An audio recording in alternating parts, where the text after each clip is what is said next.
ڈھیر نکلتا ہے، کچھ بھی نہیں نکلا، پانی کا چشمہ تھا ہی۔ اس لیے میرے بزرگوں، اللہ تعالیٰ نے انتظام کیا ہے حضرت محمد صلی اللہ علیہ وسلم کی امت کے ہر فرد کو اللہ تعالیٰ نے کار نبوت کے لیے منتخب کیا ہے، ان کو سب کو بھیجا ہے اس لیے کہ ختم رسالت کے بغیر تمہیں یہ ذمہ داری دی جا رہی ہے کہ دین قائم کرو، اپنی ذات سے دین پر چلتے ہوئے دین کا ماحول بناؤ، تمہارا بھی دین باقی رہے گا، بستیوں میں بھی دین بڑھتا رہے گا۔ یہ صرف ثواب کی بات نہیں ہے، کرو تو بہت اچھا ہے، دعوت کا کام کرو، گشت کرو، جماعت میں جاؤ تو بہت اچھی بات ہے، یہ تو بہت ہی اونچی بات ہے، کرنا چاہیے۔ یعنی مسئلہ صرف اتنا نہیں کرنا چاہیے، بلکہ نہ کرنے پر پکڑ ہے۔ آپ دیکھو، جسے ڈی ایم بنانا ہوتا ہے، جسے ڈاکٹر بنانا ہوتا ہے، جس کو بڑا کوئی افسر بنانا ہے، تو اس کو ایسی باتیں سنائی جائیں گی، ایسا ذہن بنایا جائے گا۔ اللہ تعالیٰ نے قرآن پاک میں اس امت کو حضرت محمد صلی اللہ علیہ وسلم کے واسطے سے نبیوں کے واقعات سنائے ہیں، کیونکہ نبیوں والا کام اس امت سے لیا جائے گا۔ حکم ہر ایک کو ہے، انتخاب ان کی طرف سے ہوگا۔ بے شک اللہ تعالیٰ چنتا ہے، استفا کرتا ہے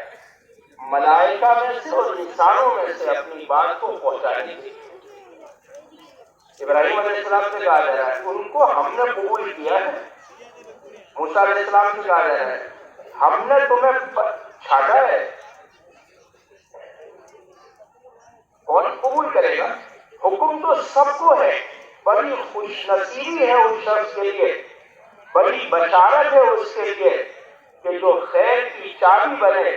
اور شر کے لیے تالا بنے، بھلائیاں اس کے ذریعے وجود میں آ جائے، اور کامیابی کی پہچان یہ ہے کہ دین کی سمجھ پیدا ہو جائے، اور ناکامی کی پہچان یہ ہے کہ دین میں سمجھ نہ رہے کہ کامیابی دین کے راستے سے، اور خوشخبری اس کے لیے ہے جو نیکی کی چابی بنے اور شر کے لیے تالا بنے۔ امانت قائم ہو جائے، خیانت ختم ہو جائے، صداقت قائم ہو جائے، اور کیس اور جھوٹ ختم ہو جائے، دین کے لیے جمنے والا بن جائے، اس کے اندر کے قدموں کا اضمحلال اور لڑکھڑاہٹ اور تزلزل وہ اس کا ختم ہو جائے، پھر اللہ تعالیٰ اسے آگے لائیں گے۔ میرے بزرگوں، مجھے دو باتیں عرض کرنی تھی، ایک تو خیر ہے اس شخص کے لیے، خوشخبری ہے اس شخص کے لیے جو خیر کے لیے چابی بنے اور شر کے لیے تالا بنے، اور بڑا بدبخت ہے، پھر حدیث میں ارشاد فرمایا بڑا بدبخت ہے، بڑا بد نصیب ہے وہ شخص جو خیر کے لیے تالا بن جائے اور شر کے لیے چابی بن جائے۔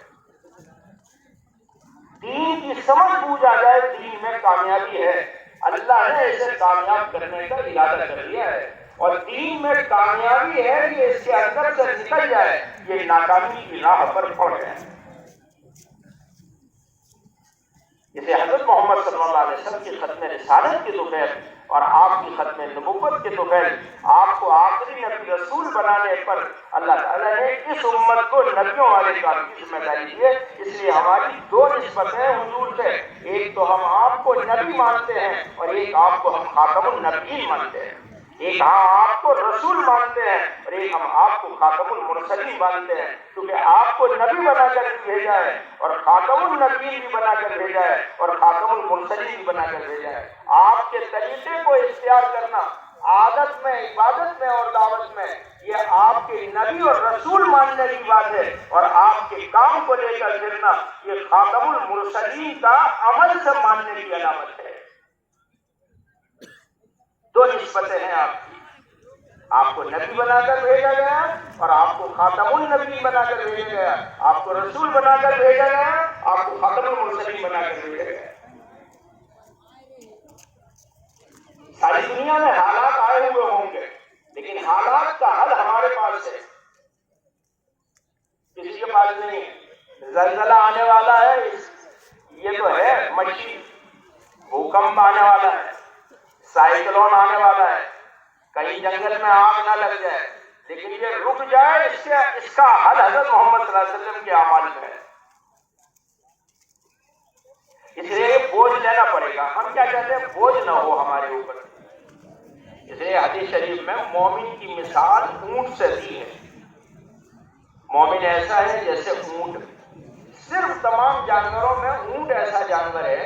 جو بوجھ لے کے بیٹھ بھی سکتا ہے اور بوجھ لے کے اٹھ بھی سکتا ہے، ورنہ بعض جانور ایسے ہیں جو بوجھ لے کے اٹھ سکتے ہیں لیکن بیٹھ نہیں سکتے، اور بعض ایسے ہیں جو بیٹھ سکتے ہیں اٹھ نہیں سکتے۔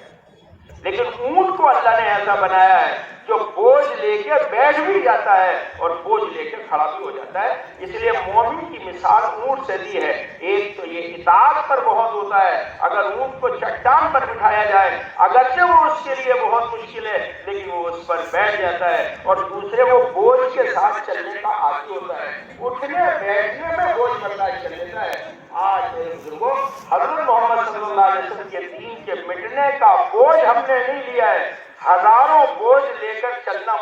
آسان ہو رہا ہے ہمیں، اور ہم سب کتنے الجھے ہوئے ہیں، اور بس صرف یہ کہتے رہتے ہیں یہ بوجھ ہٹ جائے بس پھر کام شروع کر دو۔ بس یہ ہے تھوڑی سی دقت، یہ آئی کس وجہ سے ہے؟ حضور کی محنت کا بوجھ نہیں لیا، حضرت محمد صلی اللہ علیہ وسلم کے دین کی امانت کا بوجھ نہیں لیا، جو اتنا بڑا بوجھ تھا ہم نے جب اسے زمین پر، آسمانوں پر، پہاڑوں پر پیش کیا، انہوں نے کہا ہٹ جائیں گے اس کے بوجھ سے۔ اتنا بڑی امانت کی ہے جو حضرت محمد صلی اللہ علیہ وسلم کی ختم رسالت کے دوپہر اور آپ کی ختم نبوت کے دوپہر اس امت کے غریب کو بھی، اور اس امت کے مشغول کو بھی، اس امت کے اندھے کو بھی، اس امت کے کوڑھی کو بھی، اس امت کے اپاہج کو بھی، اور اس امت کے مالدار کو بھی یہ اس امانت سے نوازا گیا ہے۔ بس یہ بوجھ کے ساتھ چلے گا تو اللہ سارے بوجھ اس کے ہلکے کر دے گا۔ حضرت محمد صلی اللہ علیہ وسلم کی ختم نبوت کے دوپہر جو دین کی امانت کا بوجھ ملا ہے ہمیں، ہم نے اس بوجھ کو اپنے اوپر نہیں لیا ہے۔ اس لیے اتنے حالات آئے ہیں، کیوں کہتے ہیں ایک سے نمٹتا نہیں دوسری کھڑی ہو جا، ایک ہاتھ جھکتی نہیں سوا ہاتھ پھر کٹ جائے۔